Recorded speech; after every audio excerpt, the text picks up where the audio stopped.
जरा बताएं आप गवर्नर का किस्सा। बिल्कुल।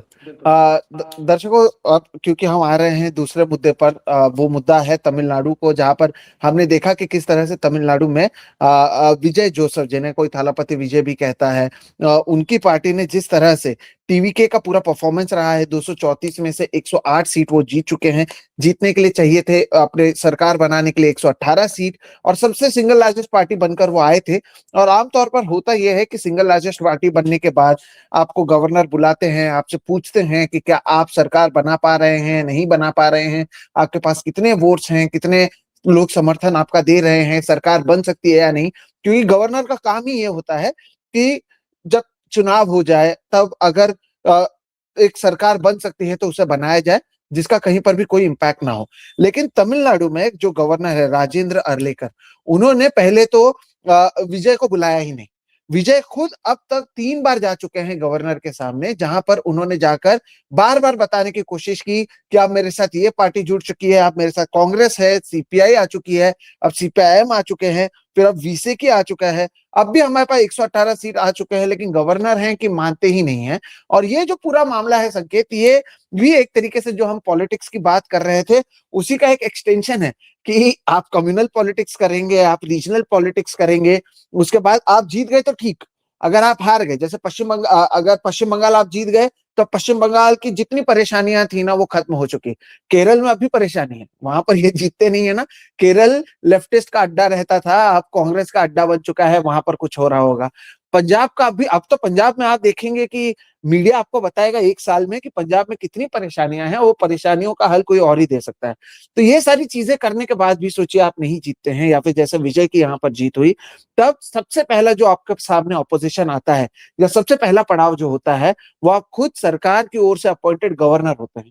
यानी गवर्नर जिनका काम होता है कि देखें कि कैसे एक राज्य आगे चल रहा है, अगर वही गवर्नर आपको इनवाइट नहीं करें, या फिर बार बार आपसे कहें कि नहीं आप और चाहिए, मैं अभी भी संतुष्ट नहीं हूं कि आपके पास मेजोरिटी है, और एक तरीके से वो न्यूट्रल ना रहते हुए किसी एक पॉलिटिकल पार्टी के लिए या फिर आप पर कैसे दबाव बनाया जाए उसके लिए काम करें, तो ये कितने हद तक सही है, या कितने हद तक आप बतौर गवर्नर लोगों के जो फैसले था, लोगों ने जो फैसला लिया, 108 सीटें दी पहली बार चुनाव लड़ने के बावजूद, तो उसका आप कितना अपमान कर रहे हैं, ये तो गवर्नर साहब खुद डिसाइड करें। और मैं बार बार इसकी तुलना महाराष्ट्र से इसलिए भी कर रहा हूं, क्योंकि संकेत आप देखिए महाराष्ट्र में हुआ क्या था 2019 में। मैंने कहा ना, ये गवर्नर जो हैं वो किसी एक पॉलिटिकल पार्टी या फिर किसी एक पार्टी के लिए कैसे काम करते हैं। 2019 में हग असेंबली महाराष्ट्र में भी मौजूद थी, और तब बात चल रही थी कि उद्धव ठाकरे नाराज थे, महाविकास आघाड़ी बनने जा रही थी। ठीक, हम तो कवर ही कर रहे थे, आप और मैं, हमने सब कवर भी किया था। और उसके बाद अजित पवार एनसीपी की ओर से मीटिंग में जाते थे, कांग्रेस की ओर से कोई मीटिंग में जा रहा था, शरद पवार मीटिंग कर रहे थे, उद्धव ठाकरे मीटिंग कर रहे थे। अचानक से एक दिन जब मैं लोगों को, मुझे याद है 7 बजे का लाइव था, शनिवार का दिन था, तारीख याद नहीं है, और मैं सुबह सुबह हमारे जो बुलेटिन होते थे उसमें बता रहा था कि कैसे महाविकास आघाड़ी जो है वो अब पूरी बातचीत हो चुकी है, 1-2 मुद्दे अटके हुए हैं। और कट टू 8 AM एएनआई का एक फीड आता है जहां पर अजित पवार और देवेंद्र फडणवीस एक साथ शपथ लेते हुए नजर आते हैं। अब वहां पर गवर्नर ने कहां पर देख लिया था कि सभी चीजें अच्छे से हो चुकी हैं, पूरी मेजोरिटी मौजूद है या नहीं मौजूद है। और तब भी हुआ ये था कि अजित पवार क्योंकि एनसीपी के लीडर थे और उनके पास एनसीपी के एमएलए का लिस्ट मौजूद था, क्योंकि वो ग्रुप लीडर थे, वो उन्होंने सीधा सबमिट कर दिया। और गवर्नर को अच्छा लगा कि अच्छा भारतीय जनता पार्टी सत्ता में आ रही है, वो तो खुद भारतीय जनता पार्टी के नेता थे, अजित पवार यहाँ पर आ रहे हैं, शरद पवार भले ही कोई भी बयान दे, वहां पर मीटिंग हो रही है। 7 बजे सुबह 8 बजे जो है ये शपथ हो चुकी थी। तब किसी को कोई परेशानी नहीं हुई कि गवर्नर साहब को तभी महाराष्ट्र की परेशानी नहीं हुई थी कि अरे उनके पास है या नहीं, एमएलए हैं या नहीं। फिर तो उसके बाद की पूरी कहानी थी कि कैसे शरद पवार एक एक करके एमएलए को लाए। होटल में एमएलए छुपे हुए थे संकेत, एकनाथ शिंदे भाग भाग कर एमएलए को, लिटरली मैं मजाक नहीं कर रहा हूँ, when I am saying this, hotel के अंदर एक तरफ से भारतीय जनता पार्टी के कुछ नेता एमएलए को छुपा रहे हैं, दूसरी तरफ से शिवसेना की ओर से एकनाथ शिंदे उस होटल में जा रहे हैं, बीजेपी के नेता पीछे से भाग रहे हैं, उन होटल्स में से जो एमएलए हैं एनसीपी के उनको पकड़कर गाड़ी में रखा जा रहा है, उन्हें ले आया जा रहा है, और शाम तक माहौल बनाया गया। फिर जब फ्लोर टेस्ट की बात आई और अजित पवार को समझ में आया कि सारी चीजें नहीं हुई, तब 3 दिन बाद देवेंद्र फडणवीस ने इस्तीफा दिया था। तो गवर्नर की कितनी ताकत है वो हमने महाराष्ट्र में देखी थी। अब यही गवर्नर किस तरह से आप देखिए कि विजय पर दबाव बना रहे हैं कि आप सिंगल लार्जेस्ट पार्टी हैं, आपके पास कांग्रेस है, सीपीआई आ चुका है, सीपीआईएम आ चुका है, इसके अलावा वीसे की जो है विद्युत अलाई चित्रु ताइगल काची, मुझे माफ कीजिएगा अगर मैं सही से नहीं कह पा रहा हूं क्योंकि प्रोनाउंसिएशन का इश्यू होगा, अरे लेकिन आपने उनका इतना भी बढ़िया समर्थन बोल हो दिया। चुका है। ये तमिल नाम आसान नहीं होते प्रोनाउंस करना। जी इतनी मुश्किल से अब जाकर तो मुझे द्रविड़ मुनेत्र कजगम सीखा है। हाँ सॉरी। हाँ, तो ये सारी चीजें होने के बावजूद आप देखिए कि कितना एक दबाव बनाया जाता है, और इसलिए रिजॉर्ट पॉलिटिक्स या ये सारी चीजें हम हमारे देश की राजनीति में एक नॉर्मल होता हुआ देख रहे हैं। तो जिनका काम है सरकार को बनाना या सरकार बने ताकि लोगों के काम प्रोजेक्ट जो हैं या बाकी चीजों का फैसला हो सके, वो खुद अगर एक तरीके से अड़ा रहे हो तो इसे आप क्या कहेंगे। यहां तक हालत हो चुका है कि जो लोग हारे हैं वो पार्टीज भी आप कह रहे हैं गवर्नर साहब से कि भाई हम आपको अर्ज करते हैं कि इन्हें बुलाओ और आप देखो कि इनके पास सरकार बनाने के लिए आंकड़े हैं या नहीं, और अगर नहीं होंगे तो फ्लो टेस्ट ये फेल हो जाएंगे या बाकी सारी चीजें होंगी। लेकिन ऐसे कैसे कि मैं तारीख ही नहीं दूंगा, मैं बताऊंगा ही नहीं। और यहीं पर जो होता है पावर का मिसयूज, जो अब टॉप लेवल से लेकर गवर्नर लेवल तक हर जगह पर पहुंच चुका है। और इसी की बात हम कर रहे हैं कि ये एक अलग तरीके का पॉलिटिक्स है जो हमें देखने मिल रहा है। महाराष्ट्र में हमने देखा है और अब तमिलनाडु में भी संकेत हम यही देख रहे हैं। इतिहास है, जिसको राजभवन कहा जाता है उसको लोक भवन बना दिया, लेकिन राजभवन की तासीर का एक इतिहास है जिसमें वो केंद्र से कितना अलाइंड रहा है वक्त वक्त पर, और अब और ज्यादा अलाइनमेंट उसकी कैसे बढ़ती चली जा रही है, उसका एक इतिहास है। मैं आपको ऐसे तमाम प्रकरण बता सकता हूं जहां पर गवर्नर का रोल बार बार सुप्रीम कोर्ट तक गया है। 2017 सुप्रीम कोर्ट ने मनोहर पारिकर की सरकार को अपनी मेजॉरिटी प्रूव करने को कहा, क्योंकि कांग्रेस पार्टी उस समय जब चुनाव हुआ था गोवा में, तो कांग्रेस पार्टी ने यह बोला कि गवर्नर साहब ने हद कर दी, सिंगल लार्जेस्ट पार्टी हम हैं, और इन्होंने मनोहर पारिकर को स्वेरिंग इन करा दी। याद होगा आपको, ये तो आपके आंखों के सामने की जी। तो वो उन्होंने करा दी थी। ये मामला सुप्रीम कोर्ट गया, तो कोर्ट ने क्या बोला आप ये सुनिए। During the course of the hearing we were satisfied that the instant sensitive and contentious issue raised on behalf of the petitioner which is CLP leader of Congress Chandrakant Karlekar then it can be resolved by a simple direction requiring the holding of a floor test at the earliest. This will remove all possible ambiguity and would result in giving democratic process required credibility, unquote. यानी कि supreme court का यह मानना है कि सही मायने में अगर आपको साबित करना है कि आपके पास बहुमत है या नहीं, ये फ्लोर ऑफ द हाउस में साबित होगा, ये गवर्नर की प्लेजर पर नहीं होगा। हालांकि वर्डिंग्स यही हैं। आर्टिकल 164 ऑफ द कॉन्स्टिट्यूशन क्या कहता है?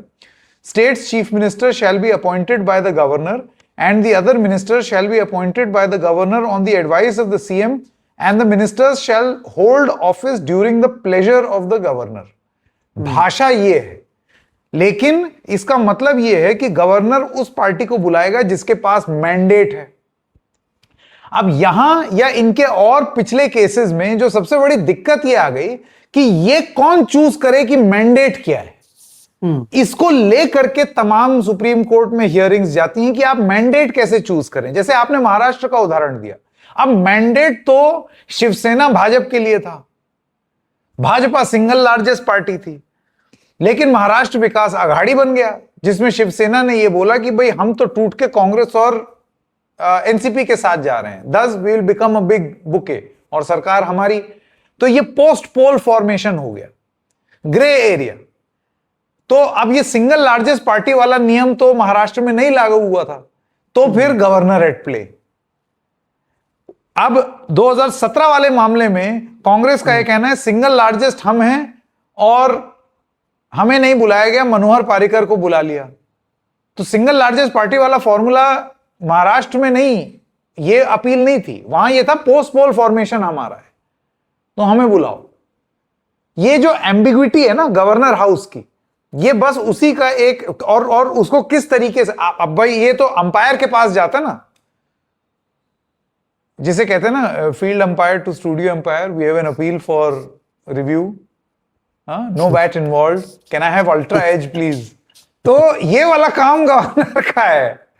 अब गवर्नर ही पार्टी बन जाए तो सोचिए वो जो टीवी डायरेक्टर है उसको अल्ट्रा एज में टुक दिखाई दे रहा है, लेकिन वो बोले नो मैं नहीं मानता, जाओ पहले साइन लेके आओ बैट का। तो ये वो वाली सिचुएशन है। एम्बिग्विटी को यूज आप किस तरीके से करें, बस इसी चीज को लेकर के बवाल मचता है। 2018 सुन लीजिए सोहित, कांग्रेस और जेडीएस सुप्रीम कोर्ट चले गए कर्नाटक के मामले में, क्योंकि उस समय के जो गवर्नर थे वजूभाई वाला, उन्होंने बीएस येदियुरप्पा को स्वेरिंग इन करा दी। और कांग्रेस और जेडीएस ने यह बोला यार ये कैसे हो गया, चुनाव के नतीजे आने के बाद हमने पोस्टपोल अलायंस किया है और हम सरकार बनाने के नंबर्स हमारे पास हैं, और आपने बुला लिया बीजेपी को। तो गवर्नर ने क्या बोला, मैंने तो सिंगल लार्जेस्ट पार्टी को बुला लिया। तो ये बहुत ही conveniently in the past also we have seen single largest party versus formation का प्ले, और ये मंथन और मंजन गवर्नर हाउस से रिलेटेड ही होता है अलग अलग फॉर्मेशंस में। 2016 उत्तराखंड सुप्रीम कोर्ट में ये सारे मामले गए, और हर मामले में सुप्रीम कोर्ट ने यही बोला फ्लोर टेस्ट कराओ, फ्लोर टेस्ट कराओ, क्योंकि सही मायने में उसका पैमाना, आपके महाराष्ट्र के मामले में भी जब उनकी सरकार गिरी थी, किनकी, उद्धव ठाकरे की, तो सुप्रीम कोर्ट में यही बोला गया, वो तो आपने इस्तीफा दे दिया वरना हम फ्लोर टेस्ट कराने बोलते। तो ले देके सुप्रीम कोर्ट का हर बार यही होता है कि आपको संख्या बल साबित करना है तो फ्लोर टेस्ट। अब बीजेपी, देखिए ये एम्बिग्विटी आती कहां से है सोहित, ये दर्शकों को समझना जरूरी है। बीजेपी कर्नाटका 2018 और महाराष्ट्र 2019 जिस मामले का आप हवाला दे रहे हैं, उस सब में बीजेपी ने संविधान के आर्टिकल 361 को साइट किया। वो क्या कहता है, any act done to exercise and performance of powers and duties of office of president and governor are immune from scrutiny by courts।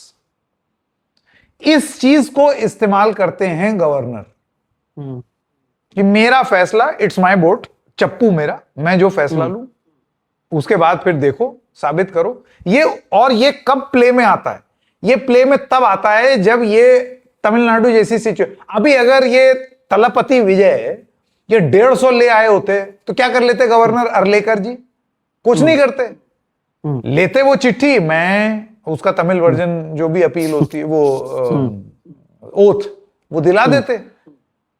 लेकिन एम्बिग्विटी हुई क्योंकि संख्या बल नहीं है, और इसको लेकर के हमेशा एक कंफ्यूजन रहता है। आप कितने भी कॉन्स्टिट्यूशनल एक्सपर्ट से बात कीजिए, सिंगल लार्जेस्ट फॉर्मेशन या single largest party, single largest post poll alliance या single largest pre poll alliance, ये सारी एम्बिग्विटीज के फैसले राजभवन में होते हैं अलग अलग तरीके से, और राजभवन अपने हिसाब से तय करता है। और क्योंकि वो सेंटर से अपॉइंट होता है, तो इस वजह से आमतौर पर यह माना जाता है कि वो सेंटर की भाषा बोल रहा है। आप मुझे बताइए, यहां पर अगर वो थलपति विजय को ले आते तो थलपति विजय चीफ मिनिस्टर बनते और फिर उनको संख्या बल साबित करनी पड़ती। लेकिन अभी संख्या बल साबित नहीं हो रही। लेकिन इसमें ना एक आप ये समझिए, इन गवर्नर साहब ने एक मौका दिया, लिटरली एक मौका दिया, ये कि तुम्हारे पास संख्या बल पूरी नहीं है, मैं तुम्हें इनवाइट नहीं कर सकता। रोज बेचारे विजय जो हैं अपने ड्राइवर समेत राजभवन पहुंचे चले जा रहे हैं कि देखो एक और आ गया, दो और आ गया, ऐसे करके 3 दिन 4 दिन से लगातार जा रहे हैं, वो बुला ही नहीं रहे। तो एक तरीके से गवर्नर एक मौका दे रहा है बाकियों को ये कहने की उठो, बनाओ अलायंस, देखो समय मिल रहा है तुम्हें। तो दिस होल कॉन्वर्सेशन अबाउट नहीं भाई मुझे संख्या बल चाहिए वरना खरीद फरोख्त हो सकती है, अगर मैं फ्लोर टेस्ट करने को बोलूंगा तो हॉर्स ट्रेडिंग हो सकता है। हॉर्स ट्रेडिंग तो अभी भी हो सकती है भाई। क्यों पुदुचेरी चले गए एआईएडीएमके के विधायक, ना जाते? हॉर्स ट्रेडिंग के डर से ही तो गए, बाड़ेबंदी इसीलिए तो हुई है जहां टेम्परेचर बहुत कम है। तापमान के लिए गए। आप बताएं संकेत लोगों को जिन्हें नहीं पता हो। एक उनके नेता हैं, उनसे पूछा कि क्यों लेके आए हो चेन्नई से आप पुदुचेरी एडीएमके के विधायक हो, तो उन्होंने बोला कि नहीं, वो टेम्परेचर यहां पर थोड़ा सा सुकून वाला है, जबकि पुदुचेरी का तापमान चेन्नई से 1 डिग्री ऊपर है। चेन्नई में तो बीच बीच में चटर पटर बारिश भी हो रही है, वहां तो वो भी नहीं हो रही। तो ये सब चीजें हैं, कॉमेडी सब चलती रहती है। अभी इसमें यही चीज है, देखिए एक चीज बहुत इंटरेस्टिंग हो गई, और ये बोल करके फिर मैं I will hand it over to you. Soviet की एक ब्लेसिंग इन डिस्गाइज हो गई। गवर्नर ने जो भी सोच करके विजय को रोकने की कोशिश की होगी, इस चक्कर में एक ब्लेसिंग इन डिस्गाइज हो गई। पूछिए क्या? कंबाइंड ऑपोजिशन 1 सेकंड को लगा, क्योंकि कांग्रेस छटका डीएमके से टूट करके, तो एक परसेप्शन ये क्रिएट हुआ, ए दोगले, हारते ही कांग्रेसी जो है वो कूद करके विजय के साथ चले गए, डीएमके को छोड़ दिया, इतने पुराने अलायंस पार्टनर को छोड़ दिया। अखिलेश यादव ट्वीट कर रहे हैं कि हम वो नहीं जो मुश्किल वक्त में छोड़ देते हैं, और इस तरीके की बात होने लगी। अभी भी विजय के संख्या बल नहीं था, 118 चाहिए, 113 ही हुए, 108 और 5 कांग्रेस के। लेकिन हुआ क्या, with each day of delay by the governor, जो और पार्टीज थी उस समय के विपक्ष में, यानी कि डीएमके, जैसे मैं आपको पूरा वो बताता हूं, DMK, Congress, VCK, CPM, CPI, IUML, DMDK, इतने लोग थे एक गठबंधन में, ठीक है, डीएमके प्लस। इसमें कांग्रेस छटकी सबसे पहले, बाकी लोगों को लगा यार व्हाट इज दिस, पलट गए ये मुश्किल वक्त में। लेकिन फिर गवर्नर ने खेला शुरू किया, और खेला शुरू करने पर हुआ क्या कि ये जो डीएमके वाले जितने दल हैं, इनको समझ में आया कि यार इस खेले को रोकना है। खेले को रोकने के चक्कर में वीसीके, सीपीएम, सीपीआई, ये लोग सब विजय के साथ हो गए। उसकी संख्या बल 120 पहुंच गई, यानी कि 118 से 2 ज्यादा। तो अब वो नंबर दिखा सकता है, अब चाहे तो कायदे से विजय सरकार बना सकते हैं।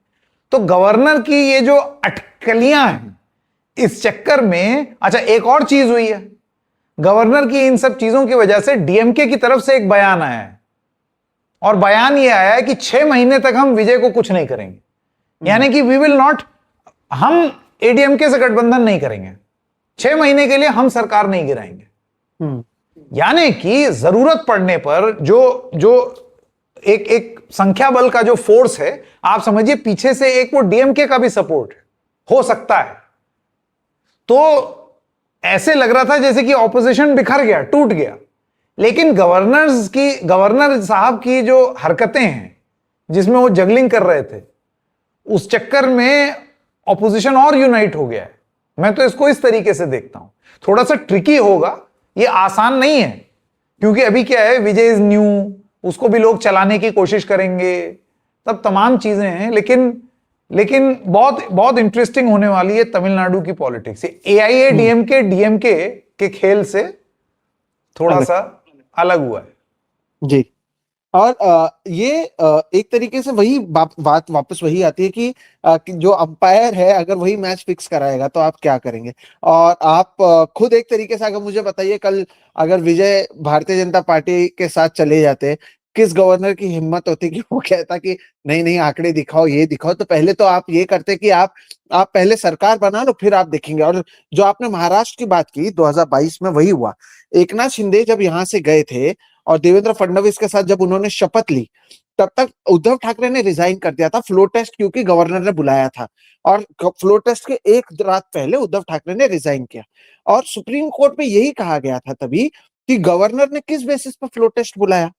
अगर आपको लगता है कि नहीं है, आपको पहले देखना चाहिए था संख्या बल किसके पास कितना है, क्योंकि ये पूरा मामला तब से उससे पहले भी कोर्ट में चला गया था।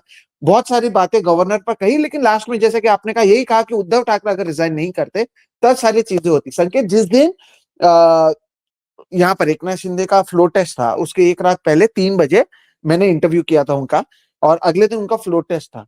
अब सुबह 11 बजे, आप देखिए सीन में आपको बताऊं, 11 बजे हम बैठे हुए हैं पत्रकार ऊपर, और यहाँ पर पूरे लोग, कोई शिवसेना वाला यहाँ पर है, वहां पर है, और उसमें एक शिवसेना का एमएलए है संजय बांगर। अब संजय बांगर जो है, शुरुआत में जब एकनाथ शिंदे गया था तब वो रो रहा था कि हमारे उद्धव ठाकरे के साथ कितना गलत हुआ, ये हुआ वो हुआ। और जब फ्लोर टेस्ट के लिए लोग बैठ रहे हैं, तब वो ऑपोजिशन में बैठा, और जैसे अनाउंस हुआ कि फ्लोर टेस्ट होने वाला है, वो ऐसा वहां से उठा और ऐसा रोने वाला जो शख्स था वो यहाँ पर आया और एकनाथ शिंदे के पास जाकर ठीक उसके बगल में बैठ गया, ताकि उन्हें एक दो नंबर ऊपर कम कर रहे थे वो सारी चीजों को मैनेज करना, बाकी सारी चीजों को मैनेज करना, और ये सारी चीजें गवर्नर के आशीर्वाद से हुई थी। तो अब ये मानकर चलना चाहिए कि जहां पर भी विपक्ष की सत्ता होगी, जैसे महाराष्ट्र में 2019 में विपक्ष के पास बहुत सारे आंकड़े थे। 2020 में जब कोविड आया था और सारी चीजें बंद हुई थी, तब महाराष्ट्र के राज्यपाल ने लेटर लिखा था उद्धव ठाकरे को, ये कहते हुए कि आपने मंदिरों को कैसे बंद कर दिया, आप हिंदुत्व की बात आपके पिताजी करते थे, आपने कैसे इसे बंद किया, जबकि मंदिर के साथ मस्जिद, चर्च सब कुछ बंद हुआ था।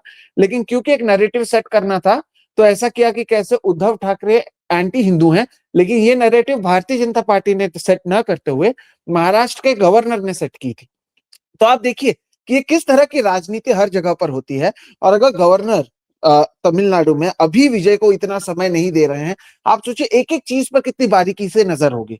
जब उनकी ओर से एमएलसी अगर वहां पर होते हैं तो उसकी जब लिस्ट दी जाएगी, गवर्नर के ऊपर है कि वो कब एक्सेप्ट करें कब नहीं करें, किसे एक्सेप्ट करें किसे नहीं करें, जो नॉमिनेटेड होते हैं उसका आंकड़ा कितना होगा वो गवर्नर तय करते हैं। आप दोनों हाउस से बिल पास करा के भेज दें, आप बिल भेज दें, गवर्नर कब उस पर साइन करते हैं वो गवर्नर पर निर्भर करता है। तो आप सत्ता में आने से कोई फर्क नहीं पड़ता है, क्योंकि अलग अलग खेला, अलग अलग पॉलिटिकल प्रेशर और अलग अलग आपके राज्य में किस तरह से प्रेशर दबाव बनाया जा सकता है, वो पूरा चीज जो है आप तरीके से एक सेंट्रलाइज सिस्टम बन चुका है। तो आप सत्ता में रहें या ना रहें, केंद्र में अगर आप सत्ता में हैं तो हर एक राजनीतिक जो दल हैं उनकी पॉलिटिक्स को आप कंट्रोल कर सकते हैं, और तमिलनाडु इसका लेटेस्ट एग्जांपल है। और इसमें मैं आपको वही बता दूं जो हमने शुरुआत में भी कहा कि ममता बनर्जी ने रिजाइन नहीं किया और गवर्नर ने निकाला। आप सोचिए ये केस अगर जाता है संकेत, जो सुप्रीम कोर्ट ने कहा था कि अरे उद्धव ठाकरे आपने रिजाइन क्यों कर दिया, आप रिजाइन नहीं करते ना तो अभी का अभी हम इस सरकार को गिरा देते हैं, इसे इलीगल कह देते। अब ममता बनर्जी कम से कम फेस वैल्यू पर ये तो कह सकती हैं कि मैंने रिजाइन नहीं किया हुआ है। तो ये मुझे लगता है कि ये जो पुराने इतिहास को भी देख ले तो इस सभी चीजों को देखते हुए गवर्नर के रोल, बहुत सारी चीजें और ये पूरी जो राजनीति है ये अब बहुत कॉम्प्लिकेटेड हो चुकी है। तो अब वो वाली नहीं रहा कि लोगों ने जिता दिया और आप आ गए, आप आ गए, लोगों ने जिता दिया, उसके बाद भी अब महाराष्ट्र में जब विपक्ष की सरकार थी तब सेंटर की ओर से फंड ही नहीं आता था, और यहाँ पर ऐसा दिखाया जाता था कि अरे देखो या सरकार में आ गए काम ही नहीं कर रहे हैं। अच्छा, जब इनकी सरकार आई अभी कल की आज की इंडियन एक्सप्रेस की स्टोरी है संकेत, बीएमसी में क्योंकि अब बीजेपी सत्ता में आई है और शिवसेना यूबीटी विपक्ष में है, कल 206 करोड़ रुपए का कुछ प्रोजेक्ट्स और बहुत सारे जो लोगों के फंड्स थे वो पास हुए। 201 करोड़ जो सत्ता पक्ष में उनके लिए पास हुआ है और 5 करोड़ पूरे विपक्ष के लिए हुआ। ऐसे में जो विपक्ष के जहां पर कॉर्पोरेटर्स हैं वहां पर काम नहीं हो पाएगा। फिर लोग कहेंगे देखो इनको हम चुन के देते हैं, ये तो साला रास्ता नहीं बन पा रहा है, ये नहीं हो रहा है, वो नहीं हो रहा है, जबकि इसके पीछे की पूरी राजनीति जो है वो पूरी अलग तरीके से हो चुकी है। अब ये आप देख लीजिए कि एक कॉर्पोरेटर लेवल से लेकर गवर्नर लेवल तक हर कोई अपने पावर का कैसे मिसयूज कर सकता है उसकी जानकारी हर किसी के पास मौजूद है। आप उसका अच्छे से उपयोग कैसे कर रहे हैं, आप राज्य को कैसे आगे ले जाएं, उससे ज्यादा हम पॉलिटिकल इक्वेशंस को कैसे सेटल करें, उसी पर की राजनीति जो है चल रही है। और तमिलनाडु अब उसमें लेटेस्ट एक तरीके से एडिशन आप देख सकते हैं। या मान लें कि महारानी का फ्यूचर अगर सीरीज बनेगा तो वेब सीरीज का एक नया जो सीजन बनेगा उसमें इससे कुछ लिया जा सकता है। एकदम सही कह रहे हैं। मतलब आप ये सोचिए कि गवर्नर अब इतने सक्रिय हो गए हैं, वही तो मैं बोल रहा हूं, आप अपने जगह का नाम लोक भवन जरूर रख देंगे लेकिन वो लोक वाली हरकतें नहीं है। You are doing everything. अच्छा, अब गवर्नर आप देखिए कितने सक्रिय हो गए हैं। एक गवर्नर का काम होता है कि जब स्टेट में असेंबली सेशन शुरू होता है तो आपको शुरुआत में एक स्पीच देनी होती है। अक्सर वो स्पीच सरकार की उपलब्धियों की स्पीच होती है। आजकल गवर्नर मना कर देते हैं वो पढ़ने से। बहुत अलग अलग जगहों पर कितने प्रकरण सामने आए हैं, या अपने मन से ये बोल देते हैं कि मैं इससे एग्री नहीं करता लेकिन मुझे कहा गया है तो मैं पढ़ रहा हूं। गवर्नर हाउस की सरकार से लड़ाइयां, और खास तौर से ऐसी जगह जहां पर विपक्ष की सरकार हो, तमिलनाडु उसका एक थ्राइविंग एग्जाम्पल है। इससे पहले भी डीएमके की सरकार के पास किए हुए बिल रोक देना, ये सारी चीजें ये सब अदालत में गई। आप ये बताइए ये कहां तक सही है? ये तो एकदम ही बिल्कुल, मतलब जब अंपायर पार्टी बन जाए तो ये वो वाली सिचुएशन होती है। और यही एम्बिग्विटी को अभी भी, क्योंकि संख्या बल इस तरीके का आया, उसको यूज कर दिया। गवर्नर साहब ने। अब क्या है कि क्योंकि ये सिचुएशन इतनी डेलिकेट है सोहित, और अभी ये जो विधायक जुटा रहे हैं ये 108, फिर 113, फिर 117, फिर 118, 119, 20, आप समझ रहे हैं हो क्या रहा है? एकदम वेफर थिन मेजॉरिटी है। तो आप ये साइन दिखा करके स्वेरिंग इन हो जाएगी, 15 दिन के अंदर अंदर आप फ्लोर टेस्ट करेंगे। जैसे ही आप फ्लोर टेस्ट करेंगे तो उसमें एम्बिग्विटी की गुंजाइश आ जाएगी। और आप जानते हैं जब भी मत इस तरीके का हो तो ऑपरेशन कमल की संभावनाएं कितनी ज्यादा सक्रिय हो जाती हैं, हम सब वो जानते हैं। और उसमें अलग अलग विभाग किस तरीके से काम कर सकते हैं। भाई आप बीजेपी को तमिलनाडु में सोहित एक एमएलए आया है उनका, तो क्या हम ये मान के चलें कि बीजेपी की ताकत तमिलनाडु में एक एमएलए मात्र है? जी नो। बीजेपी के साथ गठबंधन मतलब एआईएडीएमके के साथ गठबंधन, बीजेपी के साथ गठबंधन मतलब ईडी के साथ गठबंधन, बीजेपी के साथ गठबंधन मतलब कथित रूप से गवर्नर के साथ गठबंधन, केंद्र के साथ गठबंधन, अलग अलग और एजेंसियों के साथ गठबंधन। तो ऐसे में टीवीके के अपने विधायक, आप समझ रहे हैं ऐसी सिचुएशन में कितना प्रेशर होगा उनके ऊपर।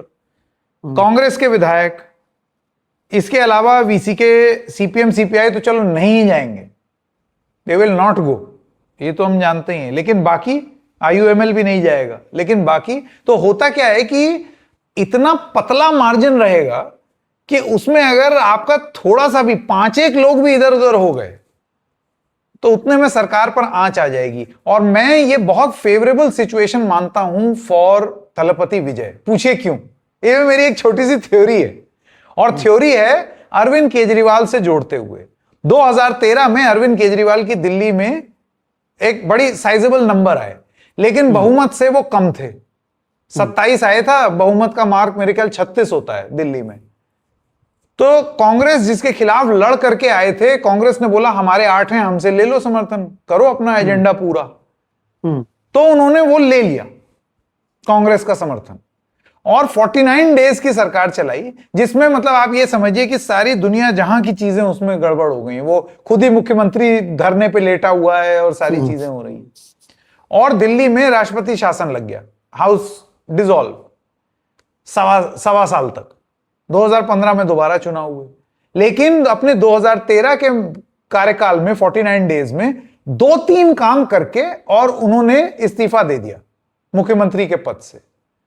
तो वो जो 2-3 काम किए, उन्होंने दिल्ली की नजरों में एक छाप छोड़ दी कि देखो जब मैं 49 डेज में इतना कर सकता हूं और ये लोग मेरे पीछे पड़े हुए थे, तो मैं सोचो और कितना कितना कर सकता हूं। पूरा मैंडेट अगर होता तो मैं क्या ही ना कर देता। तो अगर थलपति विजय के साथ गवर्नर साहब का खेला, ईडी सीबीआई का खेला है ना, और अलग अलग एजेंसीज का खेला अगर हुआ, तो वो थोड़ी सी सरकार चला करके उसमें कुछ अपना मन मुताबिक 2-1 चीजें करके, और उसके बाद फिर अगर दोबारा चुनाव होता है या इस मैंडेट पर अगर सरकार नहीं बन पाती है, in a re election he can always come back stronger.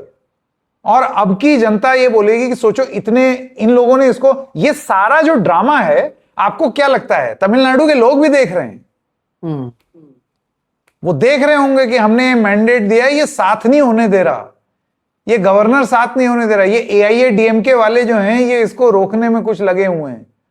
All of this will psychologically play out in the minds of the people. तो इसका एक इंपैक्ट इन द फ्यूचर एक बड़ा जबरदस्त हो सकता है। हो सकता है इसका एकदम विपरीत भी हो जाए, मैं नहीं जानता, लेकिन एक 2013 की एक तुलना थी तो वो मैंने कर दी। इस सबके बीच में हैं हमारे महामहिम राज्यपाल गवर्नर साहब। जी बिल्कुल, और ये बहुत इंटरेस्टिंग थियरी है संकेत आपकी, और इसका बहुत ज्यादा इम्पैक्ट हमने देखा फिर दिल्ली में। मुझे याद है तब 2015 में केजरीवाल का वो ये भी था, 5 साल केजरीवाल, पूरी बहुमत तो 2, ऐसे समथिंग उसका ये भी था कि फुल बहुमत हमें चाहिए वाला जो लाइन वो मांग रहे थे, if I am not wrong, है ना, कि पूरी बहुमत तो गाना था, पहले भी बदला है फिर बदलेंगे दिल्ली का हाल, 5 साल केजरीवाल। यानी कि लोगों के दिमाग में भर दिया कि कंप्लीट मैंडेट देके भेजो भाई। 49 डेज में ये किया है हमने, तो कंप्लीट मैंडेट पे क्या करेंगे? वो तो उन्होंने क्या किया वो मसला अलग है, अपना एंटी करप्शन का वो एजेंडा ही भूल गए। लोकपाल कहां हवा हो गया किसी को पता ही नहीं है। वो अलग मसला, but my point is he was able to capture that imagination. True. तो ये विजय जी। भी कर सकते हैं साउथ में। जी जी, अगर विजय हमारे शो को देखें तो उन्हें पता चलेगा कि क्या कुछ किया जा सकता है या इतिहास में राजनीति में क्या कुछ हुआ है। लेकिन ये बहुत इंटरेस्टिंग मुझे लगता है चर्चा रही है। और दोस्तों, हर बार की तरह चर्चा से पहले संकेत और मेरा वादा था 45 मिनट में इस वीडियो को हमें खत्म करना है। और जो हम इसे रिकॉर्ड कर रहे हैं, ये 1 घंटा 12 मिनट प्लस काउंटिंग जो है वो शुरू हो चुका है। लेकिन 2 मुद्दों को लेकर भी आपने देखा कि किस तरह से जो इतिहास या अतीत में जो सारी चीजें हुई हैं, बंगाल के संदिग्ध में या फिर तमिलनाडु के संदर्भ में, गवर्नर के संदर्भ में, उस पर जो जो जानकारियां थी, जो हमारे पास हमारे खुद के एक्सपीरियंसेस थे, उन सभी चीजों को हमने आपके साथ शेयर किया हुआ है। और उसके जरिए वापस कोशिश यही कि आपको सही से सही जानकारी और उसके साथ ही साथ हमारा पर्सपेक्टिव उस खबर को लेकर क्या है वो आपके सामने रखने की कोशिश होती है। और आज भी वही हमने करने की कोशिश की है। आप क्या सोचते हैं कमेंट सेक्शन में तो आप बता ही रहे हैं। क्या आप हमारे चैनल को अब तक सब्सक्राइब कर चुके हैं? नहीं किया है, अभी भी करें। 2 नाम आपको दिख रहे हैं, डबल चेक बाय संकेत और सोहित मिश्रा ऑफिशियल, दोनों को सब्सक्राइब करें, बेल आइकॉन दबाएं। यकीन मानिए, जो आपने 1 घंटा, अब 14 मिनट हो चुका है, मैं एक मिनट से मेरा ही ज्ञान आप सुनते आ रहे हो। जो जानकारी आपने सुनी है उससे कई ज्यादा जानकारी कम समय में, वादे के साथ कम समय में इन दोनों चैनल्स पर आप देख पाएंगे, जिसका बहुत ज्यादा आपको इंफॉर्मेशन भी मिल पाएगा और हम दोनों चैनल से आप रूबरू भी हो पाएंगे। तो अपील यही कि सब्सक्राइब करें। और संकेत, एंड में आपसे चाहूंगा कि आप बताएं कि लोगों को फिर और क्या करना चाहिए और क्यों हम इस तरह के वीडियोस करते आए हैं, आगे भी करते रहेंगे, और आपके चैनल पर भी आप क्या क्या करते हैं ताकि लोग हम दोनों के चैनल को सब्सक्राइब करें, दोनों जो रहमान बकैत बनकर आ जाते हैं। नहीं, देखिए, अब तक तो दर्शकों को आइडिया हो ही गया है। जो लोग नए आ रहे हैं उनको पता है कि कहाँ 40-45 मिनट नहीं, 1.5 घंटा तो निकाल के रखो, है ना। हम लोग वो फॉर्मूला भी नहीं लगा पाए जो हमने पिछली बार सोचा था कि हम दो घंटा बोलेंगे और फिर 1 घंटा बात करेंगे। आज फिर एक स्टोरी आई है बाय द वे सोहित, हाँ। ये कहते हुए कि ऑयल कंपनीज को बहुत ज्यादा नुकसान हो रहा है। ये फिर एक ट्रायल बलून है। ऐसे ही खबरें आती हैं कि ऑयल कंपनीज को नुकसान हो रहा है, नुकसान हो रहा है, नुकसान हो रहा है। दाम तो बढ़ना है, और अगर कोई जिद पकड़ ले वो बात अलग, लेकिन और कोई दिखाई नहीं दे रहा। वो सारे फीलर्स अब अखबार में आ चुके हैं कि इतना बहुत जबरदस्त 30,000 या न जाने कितना करोड़ का एक वो था आर्टिकल। मैं अभी एकदम पुख्ता रूप से नहीं बोल पाऊंगा क्योंकि मेरे पास वो आर्टिकल सामने नहीं है, बट ये खबरें आनी शुरू हो गई हैं दोबारा से चुनाव खत्म होते ही। तो अभी रुको जरा, सब्र करो, होगा है। दर्शकों, प्लीज सब्सक्राइब करें मेरा चैनल, सोहित का चैनल। हम लोग क्या करते हैं अब इतने टाइम में तो आपको आइडिया हो ही गया है। अब अपने मुंह से क्या बोलें। अगर आप ऐसी बात सुनना चाहते हैं जो सही हो, ऐसी नहीं जो लोकप्रिय हो, कि सिर्फ इसलिए कि आपको अच्छा लग रहा है और हम वो बोल दें, वो ना सोहित कर पाएगा ना मैं। हमारा मिजाज नहीं है वो। उसके लिए आपको तमाम प्लेटफॉर्म्स है, तमाम प्लेटफॉर्म्स, आप वहां जाएंगे। लेकिन आप इतना ज्यादा जो प्यार दे रहे हैं, इसका मतलब कि है इस दुनिया में जो कदरदान है, और वो आप हैं। तो इस तरीके की बात जो सही हो, सही होना उसका प्राथमिकता हो, वैसी स्टोरीज आपको डबल चेक बाय संकेत और सोहित मिश्रा ऑफिशियल पर देखने को मिलेगी। तो प्लीज दोनों का चैनल सब्सक्राइब कर लीजिए ताकि हफ्ते भर में जो काम हम लोग करेंगे वो आप तक आता रहेगा। जी, खत्म तो करें फिलहाल खत्म करते हैं।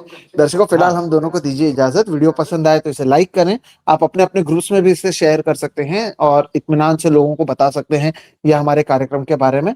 आप देख रहे हैं दिल्ली मुंबई हॉटलाइन, जिसमें संकेत उपाध्याय, मैं और आप, हम तीनों मिलकर अब हफ्ते भर की जो चर्चा है, मुख्य खबरें हैं, उस पर बातचीत करते हैं। आज भी की है।